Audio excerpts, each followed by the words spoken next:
We're here at Davos, and maybe not surprisingly, a lot of the conversation is focused around AI. And there's a real sense of optimism that AI is going to drive growth, but there's a balance between how do we do that responsibly. So I'm joined today by Nicole Gillespie. Nicole is a world expert in trust. You hold the chair in trust at Melbourne University, and you're a research fellow at the Centre for Corporate Reputation at the University of Oxford. You've been researching what drives trust and what repairs trust for 25 years, and obviously written a lot of influential papers in this area. And for the last 5 years, we've been working together, really looking at what drives trust in AI. So Nicole, first of all, it is just such a privilege to be here with you in Davos and have this opportunity to have what I think is going to be a really good conversation in trust in AI. But I wanted to start first. It's your first time in Davos. What are your takeaways? What have you thought so far? Yeah, so as a first-time attendee of Davos, I've just been really impressed with the level of the conversation. Obviously, the focus is on AI this year, but I've been really surprised with the level of depth on trust in AI, how important and central this is to the conversation, and also how much there is around the need for responsible governance and management of AI. But this is your fifth time, I believe, at Davos, Jane. Hard to believe, but yes, I've been here a few times, and I think, but I would completely agree with you. I think there's always a theme that comes through at Davos, and I would say this year, definitely political movements, economic changes, but actually it's been AI. And a bit like you say, what I've been quite encouraged about actually is that people are talking about AI, but they're talking about responsible AI. So the work that you're doing with us in Trust in AI is kind of absolutely spot on. But I want to go back a bit, maybe just before we get into Trust in AI, and talk more broadly about trust. So you have studied trust for 25 years. I can't believe that actually, but 25 years. What made you want to specialise in trust and sort of devote your career, if you like, to trust? Yeah, and look, it's really about just how important and central trust is. I mean, from the research perspective, we know that trust is critical for organisational functioning. We know it's central for innovation, for problem solving, for knowledge sharing. All of these processes require people to take risks, and they're not going to do that unless they have trust in the organisation, the people that they're working with. We also know that trust is so important for employee engagement. It makes a big difference to how people feel at work, and that was definitely one of the interesting sort of aspects that really brought me into this space. How do we make workplaces places where people can flourish, but also we can solve, some of the biggest societal problems? And we can't do that unless we have that trust in the organisation. People bring so much more of their commitment, their engagement, their discretionary effort when they trust their leaders and they trust the organisation. We also see this from a customer perspective as well. So customers are more committed, customers purchase more from, and they endorse organisations that they trust. We also see, in this age of disruption, we need organisations to be resilient. We need organisations to be able to change and adapt and move fast. And again, we know that trust is central to that process, because ultimately trust is central to influence. It's central to leadership. People won't follow leaders that they don't trust. So if we bring all of this together, if we want well-functioning organisations, we need to have that trust. So this is why I've been so fascinated with how do we build that trust at an interpersonal level in teams, but also importantly, how do we manage and build and preserve stakeholder trust in the organisation? How do we recover from trust failures?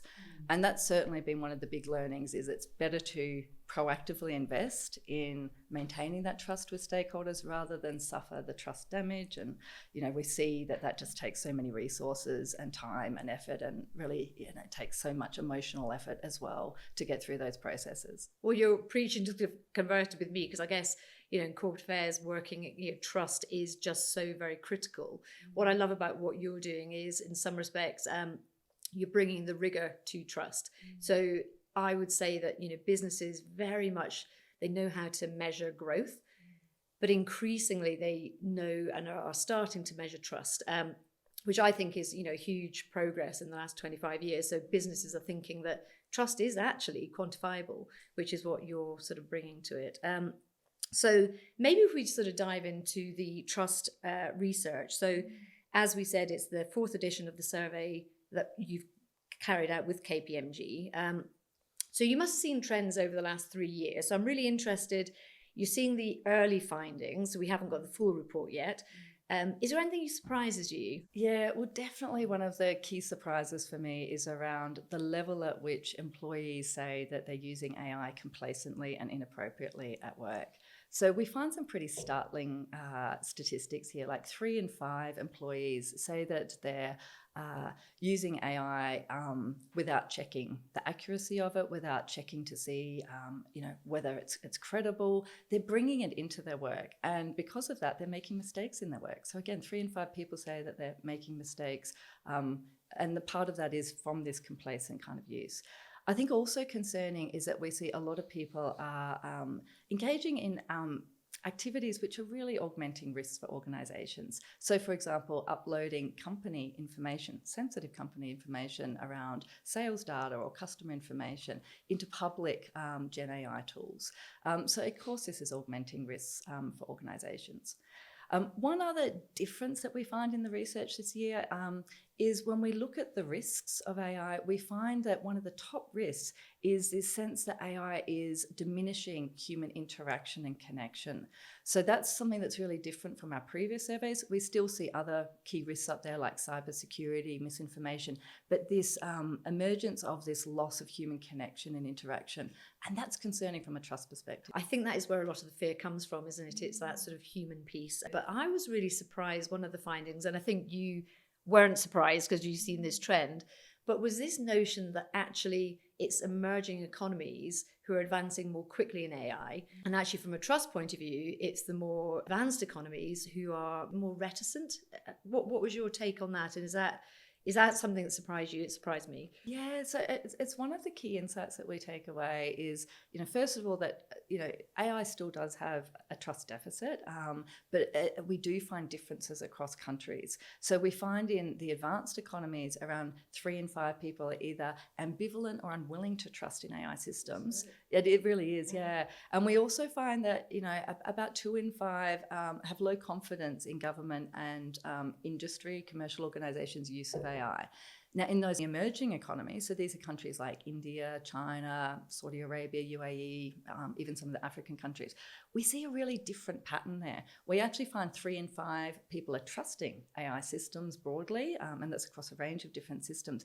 And we find very high levels of trust in industry and big tech's use of AI, up to around 75%. So really quite stark differences. Really there. different, isn't it? I guess some of the questions are, okay, what do you do with this information? So maybe as we go through, we can sort of think about that because they are really stark differences. So how you sort of address that. But I'm going to go back to the panel session. It was a great panel session, so thank you very much for that. But you really talked about sort of 3 key themes. You talked about AI in the workplace, which you've kind of referred to. You talked about the need for governance, and you talked about the need for regulation. So I'm going to just try and maybe take those 3 themes and dive into them a bit.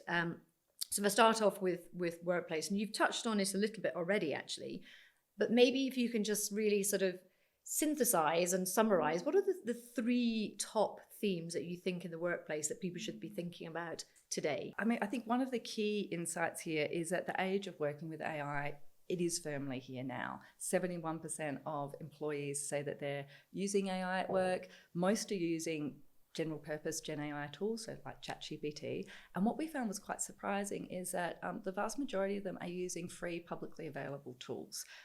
It's only about 40% that are using tools that are provided by their organisation. Now, we do find, as we would expect, that use of AI is delivering benefits. So employees are saying it is augmenting my efficiency, it's augmenting my innovation, it's even increasing revenue generation. So we do see the benefits, but we have to put those benefits in context to some of the risks that this is opening up. And that's where we get this finding around, that rapid adoption of AI, around that complacent use, that inappropriate use. And I think what makes it even harder for organisations to govern and even know that this is happening is the fact that many employees are actually hiding the fact that they're using AI. So they're avoiding revealing this, and they're often presenting work that AI has generated as their own work. And you said something I thought really interesting earlier, which is we'll talk about governance in a moment, but you talked about sort of peer-to-peer governance, if you like.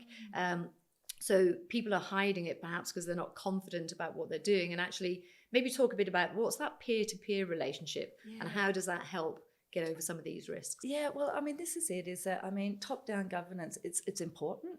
And certainly in our findings, we see that people are using AI in more, critically engaging with it, using it in more responsible ways when there is that governance that, around responsible AI, and also importantly, the training.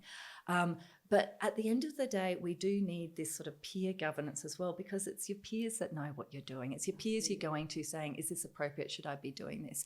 So if we can bring that level of understanding in the organisation, create that sort of consensus around this is responsible, this is appropriate, this isn't, then we can get that peer governance, which is a lot more effective. People really care about what their peers think about them. They don't want their peers to be thinking that they're doing things that are inappropriate. So I think if we can bring that sort of level of governance where people really have that commitment to responsible use, they understand the risks that opens up when they don't do it, then they can help govern kind of each other at that level.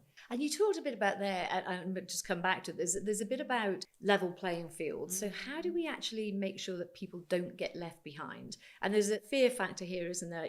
Maybe slightly older generation. To be an adopter, there's a kind of, there's a barrier, isn't there, from a trust point of view. And actually, I think training becomes so important. So in the sort of work that you've done here, what's the role of sort of training? It's really critically important. So we find that people who have had that either education, whether it's university education around AI or computer science, or they've had the training in the workplace, they're not only much more likely to trust and accept AI in the workplace, they're much more likely to use it, but they're also more likely to critically engage with it. So it is really critical. We also find that they're more likely to get the benefits from AI. So that's when, people who are trained are often, they say that they're much more likely to get that efficiency, much more likely to get the innovation. And we're talking like 20 to 30% differences in terms of employees. If they've got the education and training, they're much higher in getting even that revenue generation from AI than when they don't have that training. So it's critical for responsible use, but it's also just critical for effective use. So that's certainly one of the key elements. And actually, on the panel, I thought there was an interesting point about the difference between experimentation and rollout. And so there's a piece, I think, which is, people do need to experiment personally. But from a corporate point of view, you need to be really sure about the tools you want to use and then train people. And actually, on another panel I was at yesterday, I heard somebody talking about 25 years ago, when we were all introduced to PCs and laptops, and we didn't know how to use them 25 years ago. And we had lots of training. We invested really heavily in training. Now when people join, we just give them a laptop and they get on with it. But with AI, I think we need to go back to that point. And this is where there's a kind of a paradox, right? Because these tools are designed to be intuitive for people just to be able to pick up and start rolling with them. But of course, there are risks in doing that because people don't think about the ethical implications. And if they haven't got that sort of training around responsible AI, if that hasn't been offered by their organisation, then it can be hard to even know what the risks are. And that's why, half of the employees say that their organisation is not offering AI literacy or any sort of training. They don't have responsible AI policies or practices in place or any training around that. Many of them are saying their organisation doesn't have an AI strategy either. So I think we've got to move from that. And this is where I think the research insights are really sort of challenging where the focus has been.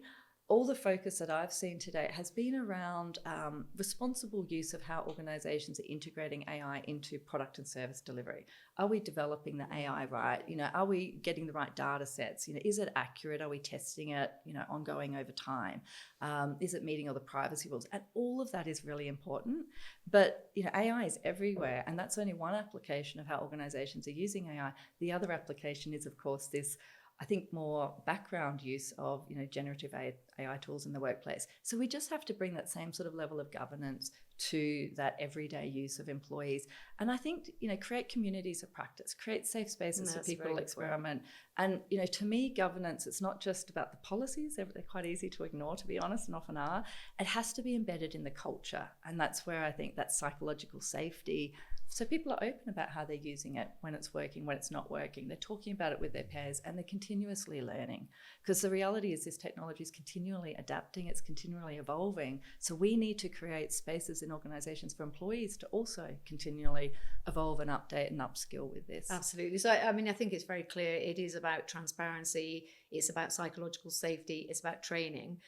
Maybe if I can sort of go from the broad base of an organisation and maybe go more to you talk about policies and governance, but actually it is really important. And one of the things I think you talked about is are boards equipped to deal with this kind of transformation in AI? You know, do we have the right people sitting on boards who understand AI and can actually, you know, put the guardrails in place? It's a really good question, and I'm thinking back to a couple of years ago where we did a first sort of board event. It was in collaboration with KPMG, and we were talking about the need for this, and you could just see the penny drop for so many, directors, and I think there was a lot of appetite for upskilling here, but we're still seeing a lot of boards who are still coming up. Obviously, there's a lot of work happening. For example, company directors institutes, and KPMG is leaning in to educate board members as well.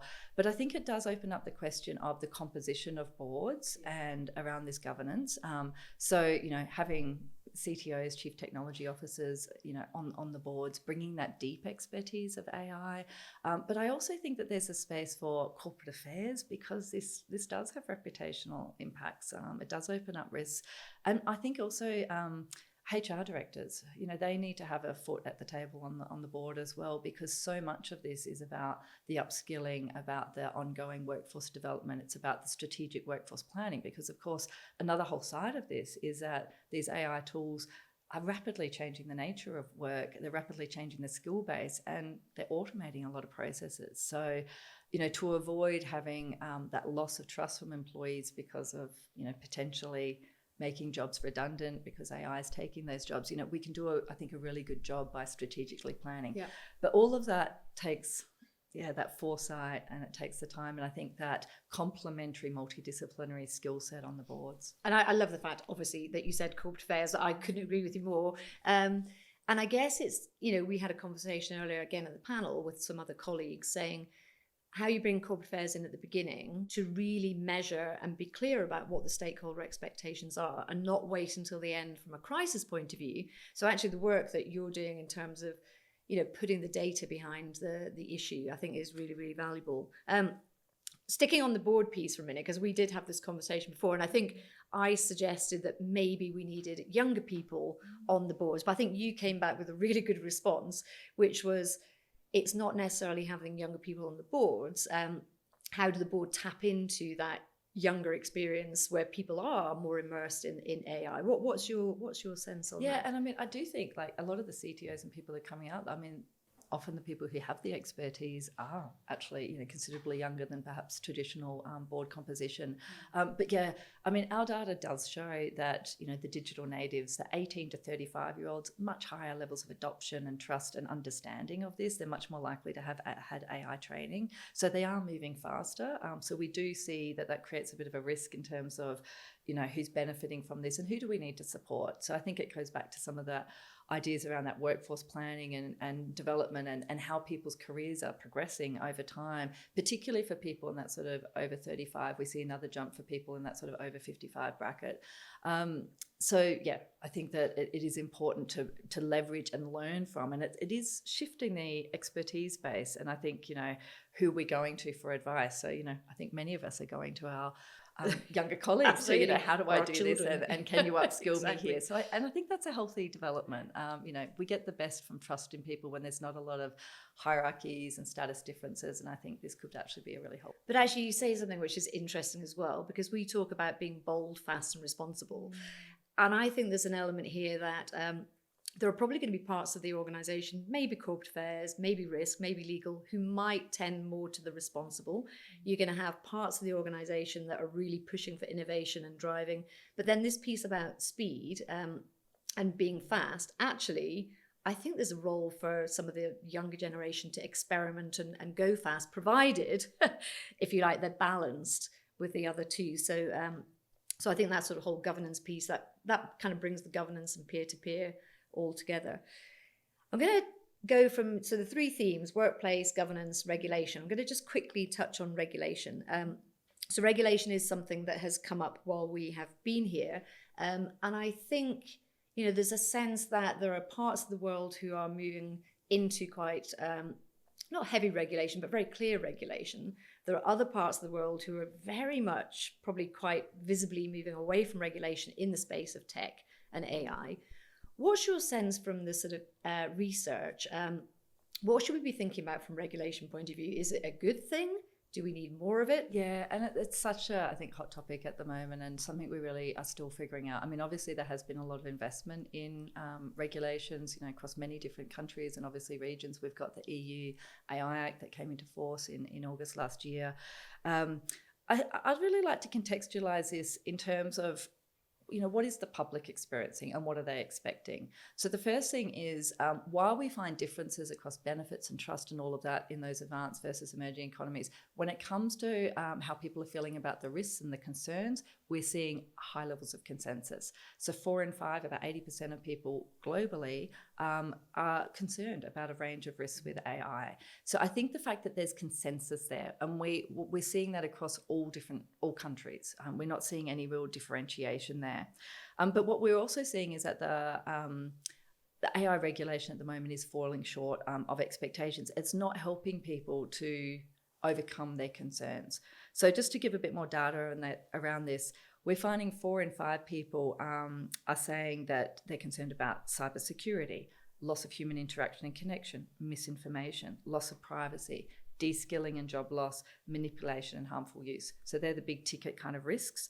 And given those risks, people are wanting regulation to be one of the pillars. It's not the only pillar, but it's one of the levers. It's one of the pillars to help mitigate against those risks. And the fact that we find that 2 in 5 people have actually experienced these negative outcomes. These are not just perceptions or concerns. These are realized concerns for people.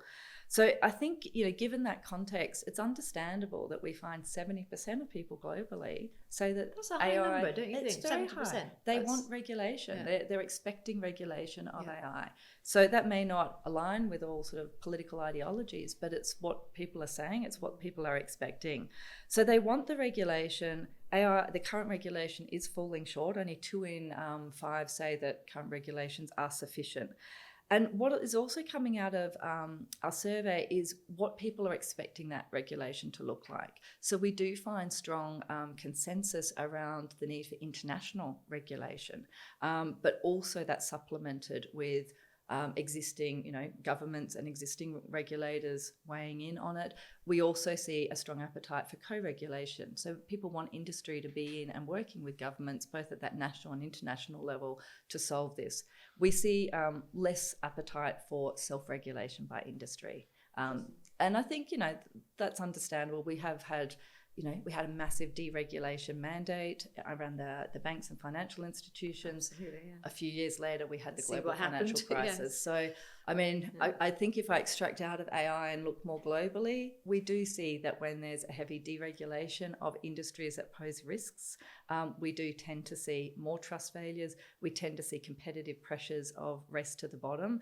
And it makes it more difficult for organisations that want to do the right thing to remain competitive. Absolutely. I think you're right. I think for businesses, organisations, having regulation is better and easier, if you like, than having self-regulation from the competitive perspective. But, on the panel today, we heard that I think everybody believes that regulation isn't possibly going to move fast enough to keep up with AI. So I think there is still an incumbent sort of responsibility on the bigger organisations to self-regulate.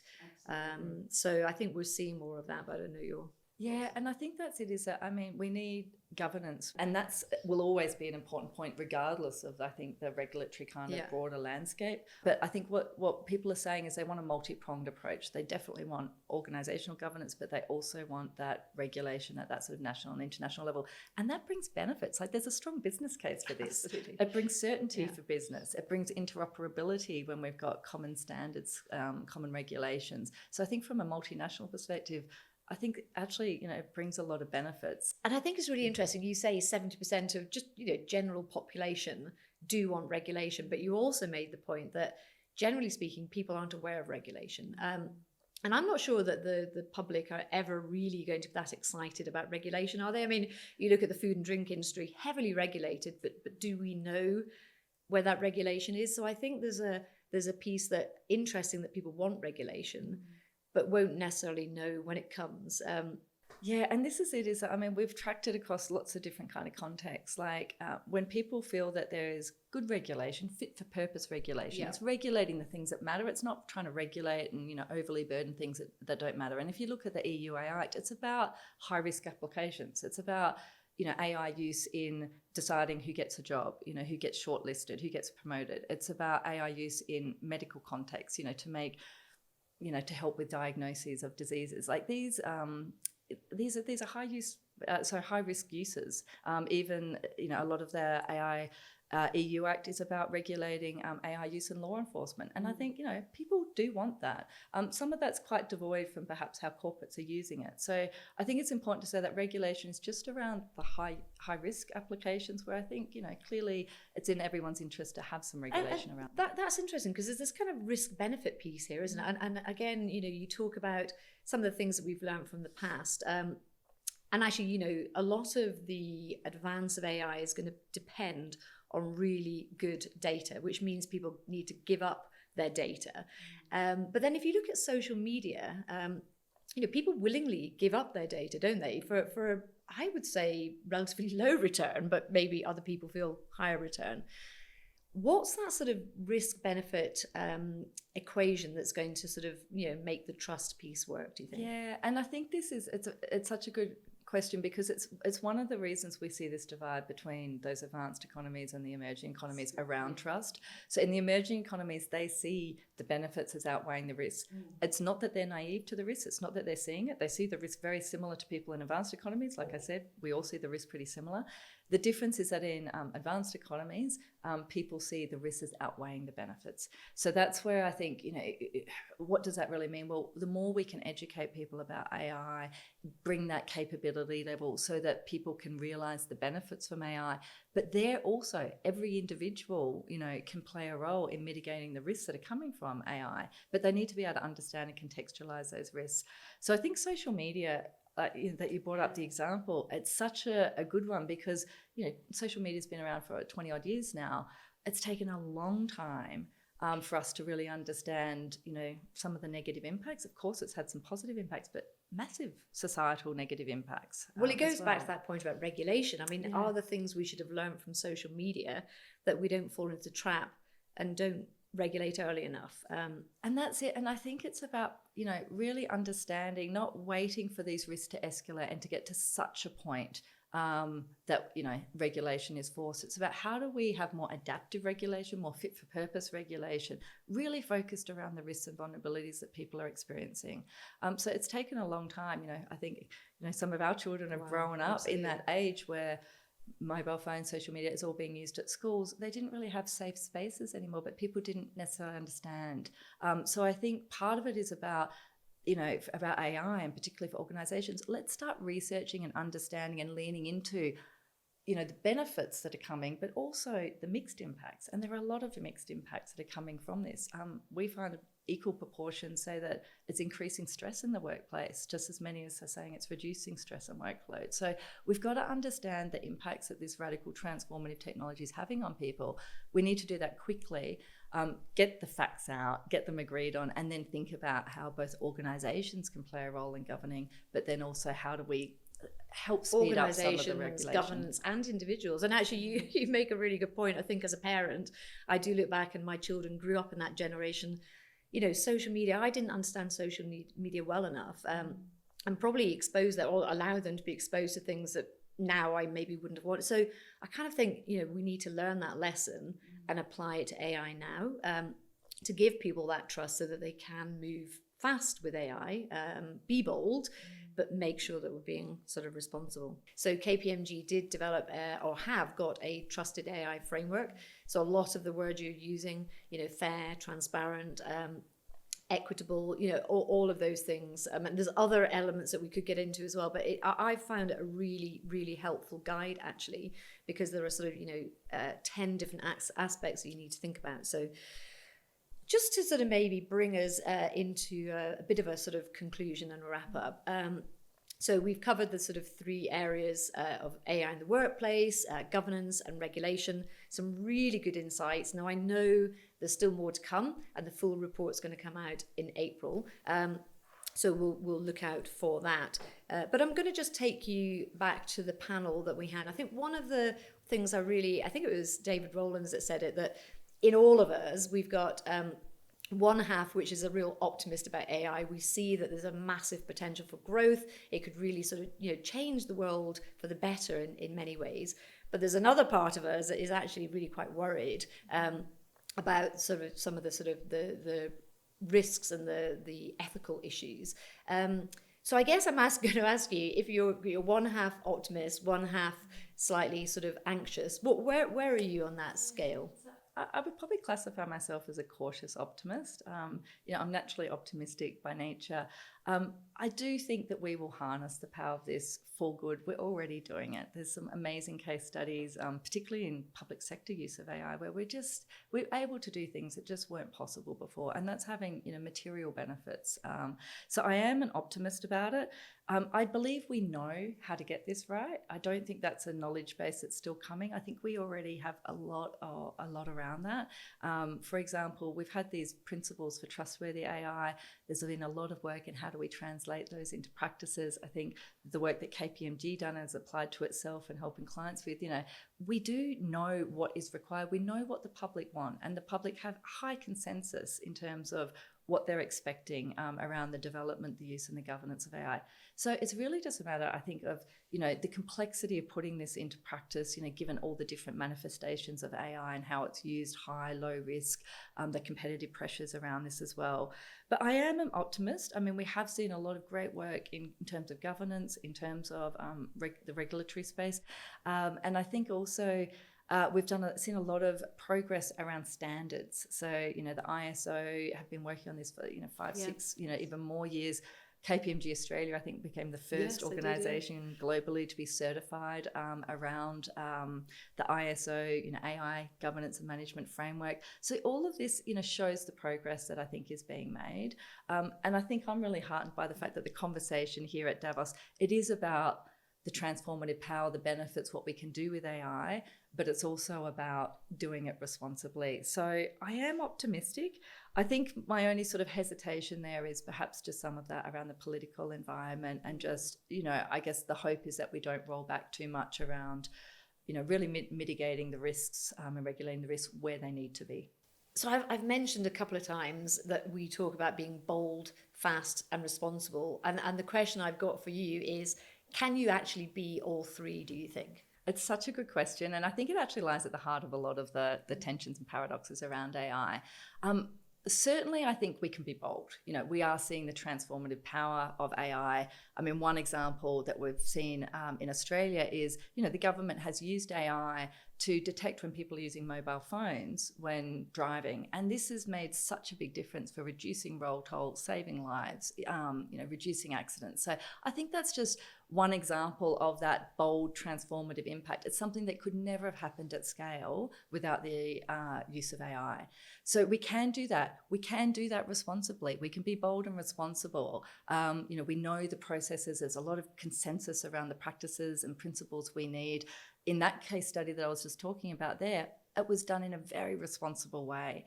I think where the tension is with the fast, right? Because certainly from the case studies we've looked at, these things just take time. Getting that responsibility piece, getting the AI working, and having it, at that levels of accuracy, that level of performance and reliability, does take time.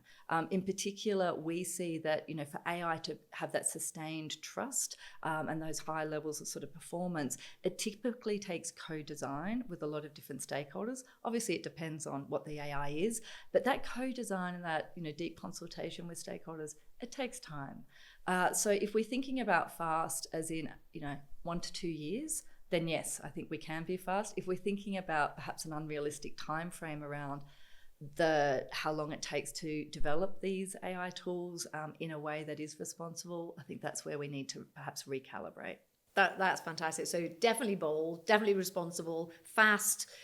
Yeah, moderate it according to what you're trying to achieve. Yeah, I think the analogy I like to use here is, the tech industry in the early 2000s move fast and break things. Yes. And they did break things. Yes. And they did a lot of good, but they also created a lot of risks and problems and societal issues that we're now